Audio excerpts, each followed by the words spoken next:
Hi guys! Today on Learning English with Lily, I'm taking you on a trip to the beautiful English countryside to see the village where I grew up. It's a little different to some of my other interviews in the sense that I'm narrating a lot of the footage, but don't worry because it's all very natural and spontaneous. I didn't plan any of what I was going to say. Plus, I speak to my dad in depth about one of his great passions, which is gardening. So you do get an interview as well. So let's go through some of the vocabulary first. Dunk is a fantastic verb, which normally means to dip some sort of food into some sort of liquid. So it could be that you're dunking your bread in your soup, or maybe you're dunking your biscuit into your cup of tea or your cuppa.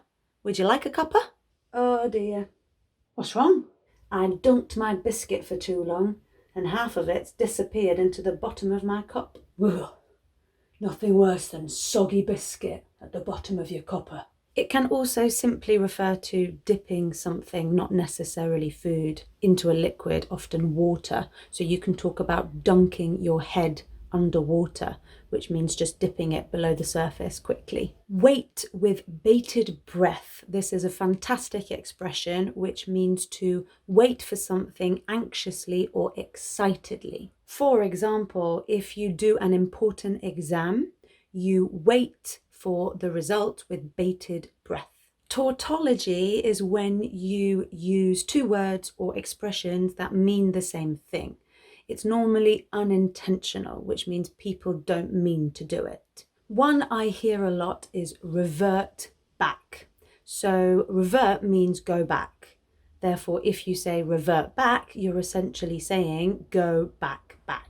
The reason I'm pointing this out is because my dad uses a tautology. He says leftover remnants, and remnants means leftovers. So he's essentially saying leftovers. He knows that I'm mentioning this, don't worry. Tautology, eh? Sorry about that. Right, let's begin by getting started, shall we? Lots of vocabulary comes up in the conversation with my dad. Most of it is to do with gardening. Okay, my dad gets confused between melons and marrows, which in the context is pretty funny. You'll see what I mean. Dung and manure both mean animal poo, and we normally say manure for animal poo that is used as fertilizer for plants and crops. My dad talks about a farm that has what is called an anaerobic digestion system. Now, he explains this process in detail, but I'm just going to go through it quickly first. The farm has a large vat. This is a container, normally a tub or a barrel, and this represents a cow's stomach. Lots of different crops, such as barley, wheat, maize, are put into the vat and then digested, and this produces manure, just as a cow would. A byproduct is something that is produced during the process of making something else.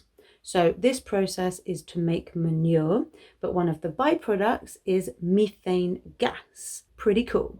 Last of all, let me apologize in advance for my camera skills.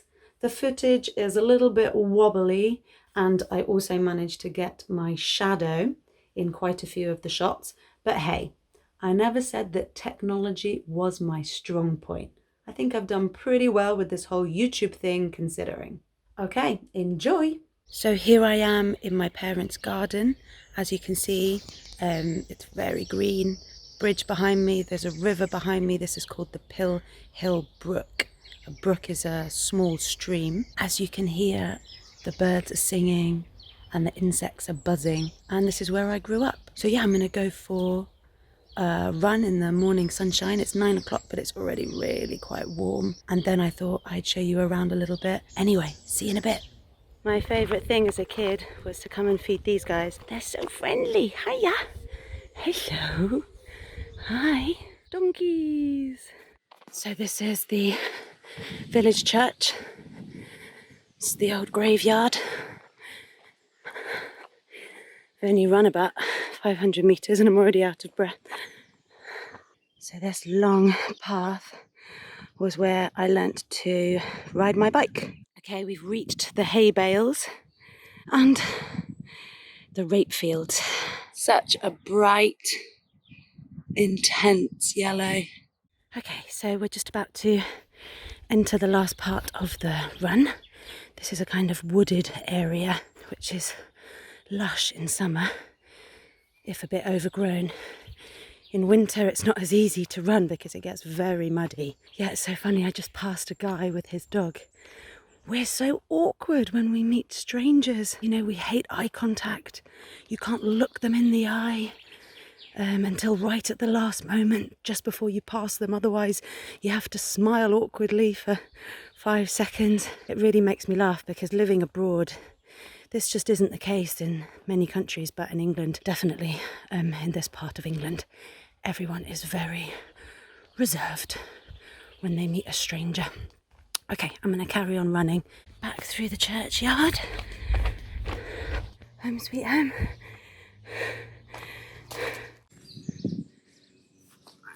Oh, my bikini is on. Time for a dip in the river.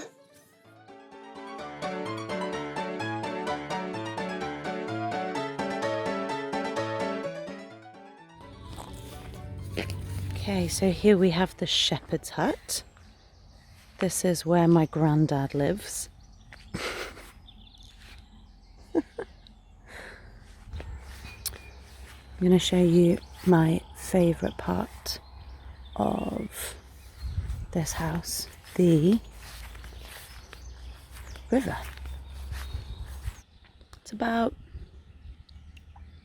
well, in places almost a metre, I would say, deep. In other places it's shallower. But you can get in and you can dunk your head under the water. Hey Effie, what are you saying?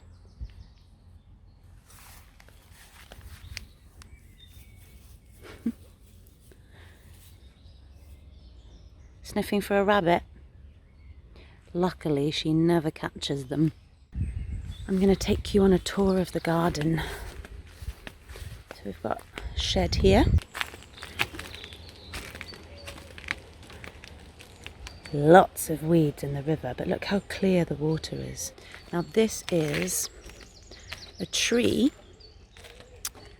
that was brought down in a storm, but actually we were advised to leave it because it's a great habitat for animals on the river. Just at the bottom of the garden we have the cows.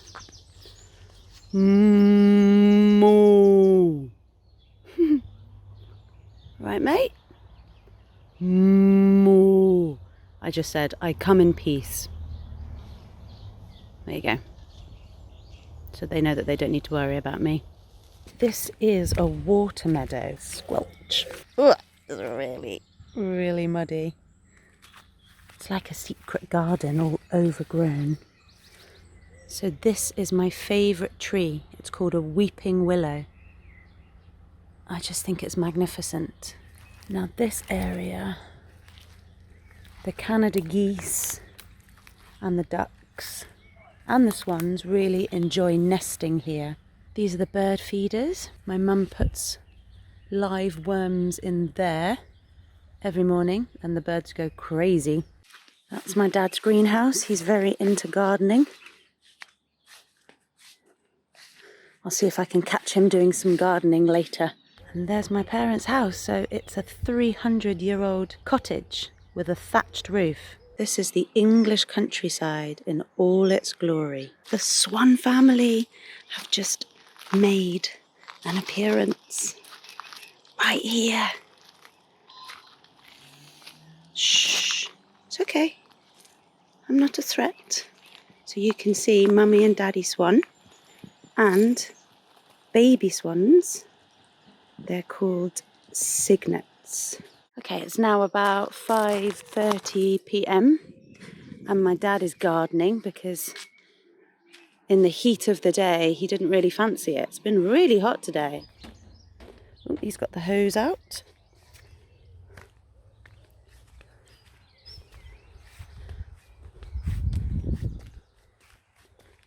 Hi, Dad.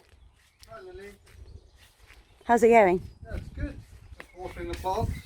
Yeah, so I'm just doing tomatoes and beans and cucumbers in here. I won't get too close, but let's have a look. You've got different types of tomatoes. So you've got small juicy ones called Gardener's Delight. And then you've got the bigger ones which are called Elsa Craig. Okay. Named after an island in Scotland, I think, where they were first developed. Okay. And then you've got very juicy ones called Red Cherry. And then I've got beans. You can see the beans probably. This is the rest of the bean crop. These are French climbing beans. I put out half of them, or at least my co-gardener put out half of them 10 days ago. But unfortunately, we had a late frost. That's the thing. The weather's very unpredictable, isn't it? Particularly in England. Yeah. And the late frost meant we've actually lost probably half the beans. I know. But fortunately, I kept a load in reserve. This is my reserve brigade, my reserve cavalry. Cucumber at the back. Can you see the cucumber? And I'll show you the courgettes in the next greenhouse. Okay. If you like. So I've got my mist on, but you see here, look, I've got some seeds going. These are small leeks. Ooh, I love leeks. Because they'll be ready to eat in the autumn. But you'll see here my early carrots, and they're thriving because they're in the greenhouse. And we've had such a warm spring. These are the courgettes I was telling you about. Here, those are the courgettes. And here I've got peppers. Can you see these are peppers? When did you first get into gardening? Oh, when I was 10 at school, I won the gardening prize, the biggest melons. Oh, stop it. I did. But You had the biggest melons at school. That was because it was an all-boys school. Yeah, it was an all-boys school. I had the biggest, actually not melons, I meant marrows. Well, okay, Sorry, all right. Freudian slip. One track mind. Freudian My slip. father, the biggest melons. Sorry, I didn't mean melons. I meant marrows. Okay. I just use organic fertiliser. Well That's done. all So I no do. pesticides. No pesticides anyway. This is organic garden. But Do you wee on it? I don't wee on it, no. Dare I ask if you poo on it? No, but I bring animal poo in. Okay. Well, actually, what I've got in the past, I've had organic manure from the farm. Manure. Cow, horse, or pig. So what's the difference between manure and dung? Ah, that's a good question. Is there like one? The old joke. What's brown and sounds like a bell? Dung. Anyway, that's a good question. That. I think they might just be synonyms. They might be synonyms. I'll look it up. What's happened is a nearby farm has got what they call an anaerobic.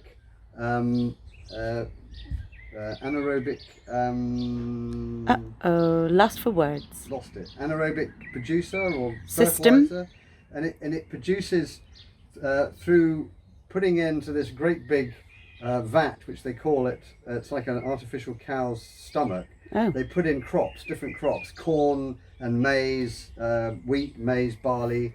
And out of it, they get a lot of gas. I mean, it's a big fart, to be honest. Like a cow fart. And then that is methane gas, which they then siphon off and distribute it to houses. Apparently it's running 8,000 or 10,000 houses from this one plant. Wow. A couple of miles away from here. Sounds pretty cool. And they also, the other byproduct is carbon dioxide. So they get a lot of carbon dioxide. So they carbon capture. It's very clean.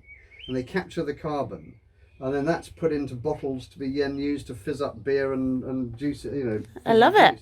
Quite good. And the leftover remnants of all the crops is called a mulch. So we've put down 2 bags of mulch onto our vegetables this year, and we're awaiting with bated breath. With bated breath, good See what the expression. result is. We'll let you finish watering. Thank you. Okay. It was lovely to talk to you, Dad. Enjoy your watering. Yes, thank you. The plants will enjoy it more than me, eh? I hope so.